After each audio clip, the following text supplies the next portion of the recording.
د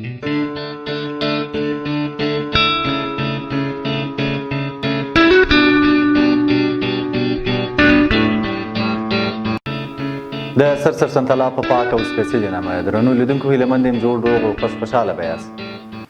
د نن ورځې په ویډیو کې موږ تاسې پر ریاضي باندې بحث ولرو چې ریاضي څه شی ده، ولې په نړۍ کې له ریاضي څخه زده کوونکي سر ټکوي او په عملي ژوند کې ریاضي په کومو ځایونو کې په کار باندې راځي.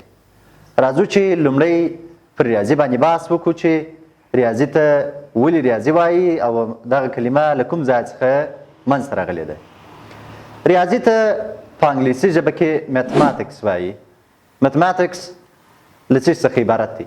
په لنډ ډول یې داسې تعریف وو چې د ارقامو او مقادیرو علم ته ریاضي وایي. دلته دوه شیان مهم دي په ریاضیاتو کې چې یو هم ارقام او بل هم مقادیر.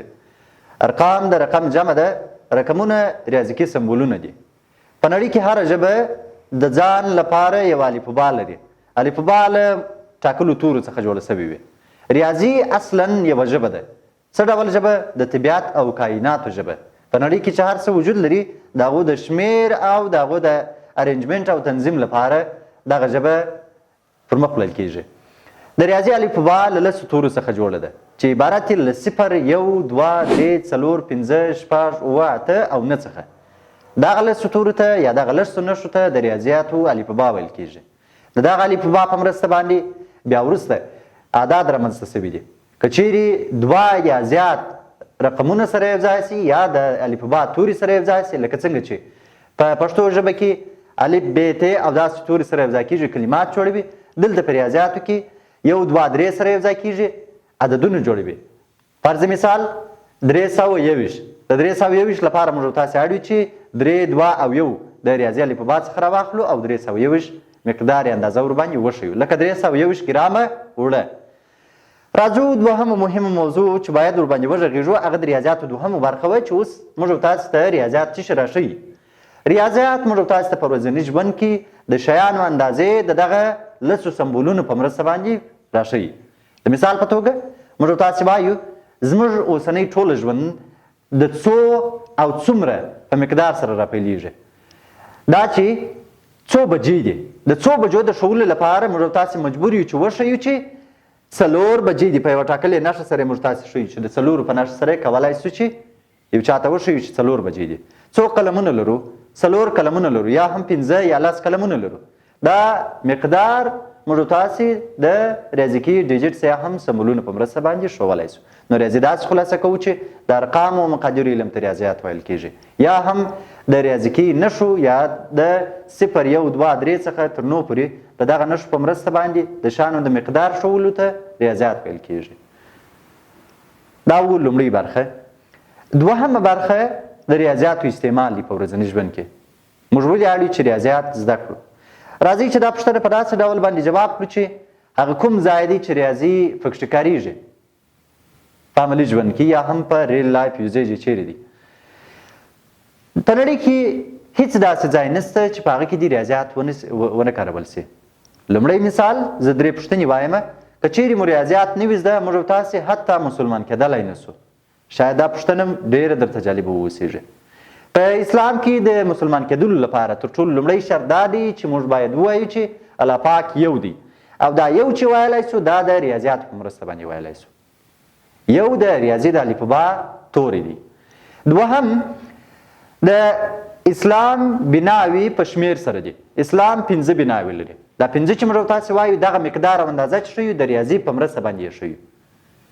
دریم قرآن کریم 4666 مبارک آیاتونه لري چې دا 4666 موږ تاسو د همدغه ریاضي له برکته او د ریاضي په مرسته باندې کولی شو چې ووایو.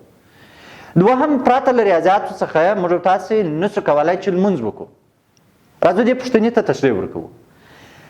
ټول د لمانځه ټوله رکوګانې، سجدې، رکعتونه او تسبیحات ټول په شمیر سره دي او وختونه هم په شمیر سره دي.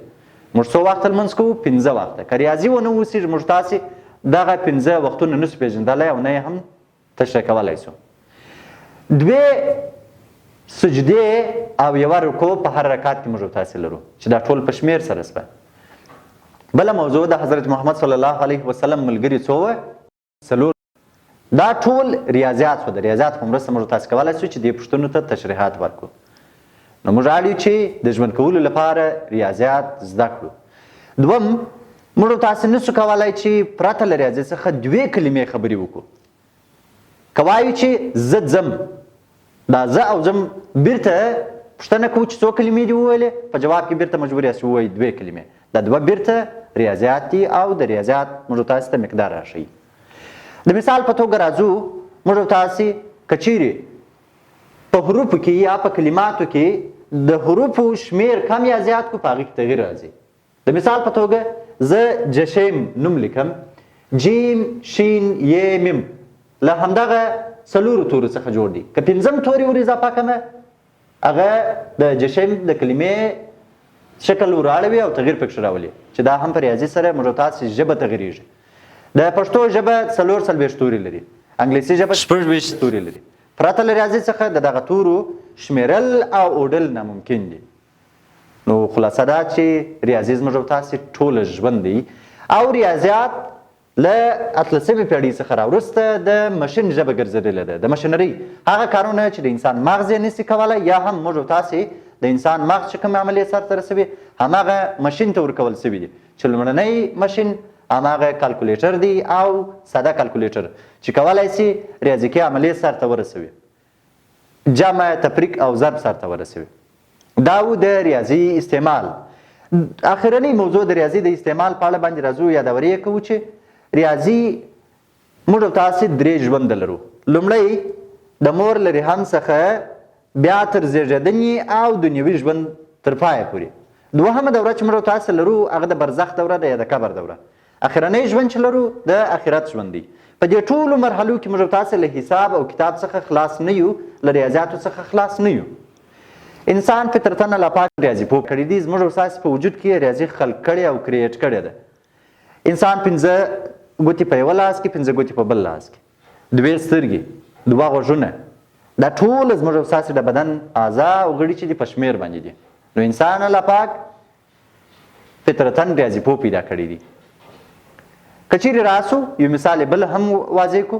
یو ماشوم ته موږ تاسو 2 دانې سیبونه ورکوو. داسې ماشوم چې خبرې یې لا هم په صحیح ډول باندې نه وي زده کړي، خو کله چې غواړو دغه یو سیب ورڅخه واخلو، د ماشوم ژاړي. دلته فطرتاً د زیاتوالي او کموالي په مقدار باندې د ماشوم پوهیږي. نو موږ تاسو دلته دا الهام اخیستلی شو چې انسان فطرتاً الله پاک ریاضي پیدا کړی دی او پرته له ریاضي څخه ژوند ناممکن دی. په برزخ په دوره کې په قبر کې 3 پوښتنې شته چې دا 3 پوښتنې بیرته شمیر دي. په عملي ژوند کې موږ تاسو پر چپ او راست اړخونو باندې ملایکې حساب و کتاب ملایکې شته چې هماغه حساب و کتاب لري چې دا هم ریاضیات دي.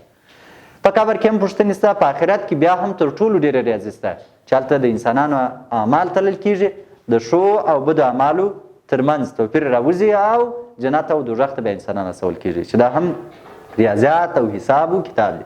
نو موږ وایو چې الله پاک کائنات د ریاضیاتو پر بنسټ باندې خلق کړي دي او موږ تاسو پرته د ریاضي له زده کړې څخه ژوند نشو کولی. اوسنۍ ټکنالوژي کې ټوله ریاضي دنده دا ده چې نقشه جوړه کړي او فزیک بیا دا دنده لري چې هماغه نقشه په کار باندې واچوي، موږ تاسو ته تولیدات په لاس راکړي. نو په همدې خاطر ویلی شو چې په اوسنۍ نړۍ کې په ټکنالوژي کې تر ټولو مهم 2 علوم چې دي هماغه ریاضي او فزیک دي. د فزیک ژبه بیرته ریاضي ده. د لومړي ویډیو مسایل او موضوعات مو تر همدې ځایه وه. نړۍ مننه، ښایسته وخت ولرئ. په بله ویډیو کې به د فزیک پر اهمیت باندې وغږیږو او په مسلکي ډول به موږ تاسې د ریاضي موضوعاتو ته داخل شو.